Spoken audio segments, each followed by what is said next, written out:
அனைவருக்கும் வணக்கம். நாம் இன்று பார்க்க இருப்பது கஜகௌரி விரதம் உருவான புராண கதை. இந்த விரதம் ஆவணி மாத சுக்லபக்ஷ அஷ்டமி திதி என்று அனுஷ்டிக்கப்படுகிறது. அன்று சூரியன் சிம்ம ராசியில் இருந்து சந்திரன் கும்ப ராசியில் இருப்பார். அந்த நிலையில் கௌரி தேவியை வழிபடுவதால் பெண்களுக்கு அகண்ட சௌபாக்கியம், கணவனின் நீண்ட ஆயுள், பிள்ளை நலன், குடும்ப வளம் கிடைக்கும் என்று புராணங்கள் கூறுகின்றன. பண்டைய காலத்தில் பார்வதி தேவியும் பரமசிவனும் கைலாயத்தில் அமர்ந்திருந்தனர். அப்போது பார்வதி தேவியின் மனதில் ஒரு சந்தேகம் தோன்றியது. அவள் சிவபெருமானை நோக்கி கேட்டார், அருள்மிகு ஈசனே, உலகில் பெண்கள் தங்கள் கணவரின் ஆயுளுக்காகவும் குடும்ப வளத்திற்காகவும் பலவிதமான விரதங்களை மேற்கொள்கின்றனர். ஆனால் அவற்றின் பலனை அடைவது பல ஆண்டுகளுக்கு பிறகு மட்டுமே. உடனடியாக பலன் தரக்கூடிய, எளிதாக செய்யக்கூடிய ஒரு விரதம் இருப்பதை நான் அறிய விரும்புகிறேன். அதை சொல்லித்தர வேண்டுகிறேன் என்றாள்.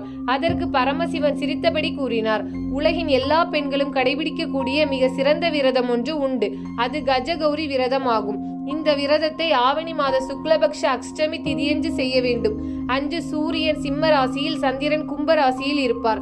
அந்த நாளில் கௌரி தேவியை துதி செய்து விரதம் மேற்கொண்டால் பெண்கள் அகண்ட சௌபாக்கியமும் புண்ணியமும் பெறுவர். கணவன் நீண்ட ஆயுள் வாழ்வான். பிள்ளைகள் நல்லறிவும் ஆரோக்கியமும் பெறுவர். வீடு வளம், செல்வம், ஆனந்தம் பெருகும். சிவபெருமானின் அருள்வாக்கை கேட்ட பார்வதி தேவி மிகவும் மகிழ்ச்சி அடைந்தார். உடனே இந்த விரதத்தை நான் உலக மகளிர் அனைவருக்கும் அருளி செய்கிறேன் என்று கூறினாள். அதன்பின் இந்த விரதம் பூமியில் உள்ள பெண்களால் கடைபிடிக்கப்பட தொடங்கியது. பண்டைய காலத்தில் ஒரு கிராமத்தில் ஒரு பெண் வாழ்ந்து வந்தாள். அவள் மிகவும் அழகானவளும் நல்ல மனம் கொண்டவளும் ஆனவள். ஆனால் அவளுடைய கணவர் மிகவும் சூதாட்டத்தில், பானம் பிடிப்பதில், தவறான பழக்கங்களில் மூழ்கி இருந்தார். எத்தனையோ முறை நல்ல பாதையை நடத்த முயன்றாலும் கணவர் கேட்கவில்லை. ஒரு நாள் அந்த பெண் தன்னுடைய கணவரின் குணம் மாற வேண்டும் என கடவுளை பிரார்த்தித்து கொண்டிருந்தாள். அப்போது அருகில் ஒரு மூதாட்டி வந்தார். மகளே, நீ இவ்வாறு துயரப்படாமல் கஜகௌரி விரதத்தை மேற்கொள். அதனால் உன் கணவன் நல்ல பாதையில் செல்வான் என்றார். அந்த பெண் மூதாட்டியின் ஆலோசனைப்படி விரதம் மேற்கொள்ள தொடங்கினாள். அவள் ஒவ்வொரு மாதமும் நியமமான நாளில் விரதம் இருந்து கஜகௌரி கதையை கேட்டாள். அதே சமயம் சிறிய அளவு பூஜை செய்து கௌரி தேவியை வழிபட்டாள். சில நாட்களில் அவள் கணவரின் மனதில் மாற்றம் ஏற்பட்டது. அவன் தவறான பழக்கங்களை விட்டுவிட்டு உழைப்பாளியாக குடும்பத்தை சீர்படுத்தும் மனிதனாக மாறினான். இந்த சம்பவத்தை பார்த்து அக்கிராமத்து பெண்கள் கஜகௌரி விரதம் மேற்கொள்ள தொடங்கினர். அப்போதிருந்தே இந்த விரதம் பெண்களிடையே பிரபலமாகி இன்னும் கடைபிடிக்கப்படுகிறது. இந்த விரதத்தை பெண்கள் அன்று அதிகாலையில் குளித்து மங்கள பொருட்கள் அணிந்து விரதம் மேற்கொள்வர். மண், களிமண், மரம் அல்லது கோலத்தில் கஜகௌரி வடிவம் செய்து வைப்பர். குங்குமம், மஞ்சள், பூ, தீபம் கொண்டு அர்ச்சனை செய்வர். விரத கதையை கேட்ட பின் நெய்வேத்தியம் வைத்து இறுதியில் குடும்பத்துடன் பகிர்ந்து கொள்வர். மாலை நேரத்தில் சூரியன் மறைந்த பின் விரதம் முடிவுறும். இந்த விரதத்தினால் கிடைக்கும் பலன்கள் என்னவென்றால், கணவரின் ஆயுள் நீளும், அகண்ட சௌமாங்கல்யம் பெறுவர், பிள்ளைகள் நல்லறிவு ஆரோக்கியம் பெற்று வளம் பெறுவர், வீட்டு துன்பங்கள் மனக்கசப்புகள் நீங்கி வளமும் ஆனந்தமும் பெருகும். இதுவே கஜகௌரி விரதத்தின் புராண கதை. இந்த விரதத்தை மனமாற செய்து கதையை பக்தியுடன் கேட்டால் கௌரி தேவியின் அருளால் குடும்ப வாழ்வில் சகல நன்மைகளும் ஏற்படும். தினமொரு கதையில் கதை கேட்ட அனைவருக்கும் நன்றி. இது கஜகௌரி விரதம் இருக்கும் முறைகள் மற்றும் அதனால் கிடைக்கும் நன்மைகள் என்ன? கஜகௌரி விரதம் 20 நாட்கள் தொடர்ந்து மேற்கொள்ளப்படுகிறது. சில இடங்களில் பெண்கள் திருமணத்திற்கு முன், சிலர் திருமணத்திற்கு பின் கணவனின் ஆயுள், வளம், அகண்ட சௌமாங்கல்யம் பெறுவதற்காக இதை மேற்கொள்கின்றனர்.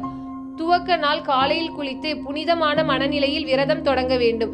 கஜகௌரி அம்மன் சிலை கோல வடிவம் செய்து பூ, குங்குமம், மஞ்சள் வைத்து அர்ச்சனை செய்ய வேண்டும். ஒவ்வொரு நாளும் காலை சுத்தமாக குளித்து கஜகௌரி அம்மனை வழிபட வேண்டும். பூ, பழம், சிறிய நெய்வேத்தியம் வைத்து விரத கதையை கேட்ட பின் நெய்வேத்தியத்தை குடும்பத்துடன் பகிர்ந்து கொள்ள வேண்டும். சில இடங்களில் பெண்கள் தாம்பூலம், வெற்றிலை பாக்கு, மஞ்சள், குங்குமம் பரிமாறிக் கொள்வது வழக்கம்.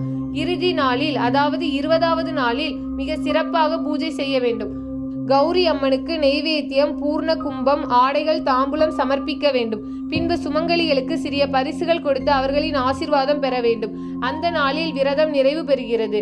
இந்த கஜகௌரி விரதம் 20 நாட்கள் இருப்பதினால் கிடைக்கும் பலன்கள் என்னவென்றால், கணவனுக்கு நீண்ட ஆயுள் கிடைக்கும். பெண்கள் மேற்கொள்ளும் முக்கிய காரணம் கணவன் ஆரோக்கியமுடனும் ஆயுளுடனும் வாழ்வார் என்பதற்காகத்தான்.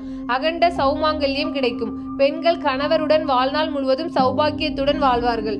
பிள்ளை பாக்கியம் கிடைக்கும். பிள்ளைகள் ஆரோக்கியம், நல்ல கல்வி, நல்ல எதிர்காலம் பெறுவார்கள். குடும்ப வளம் பெருகும்.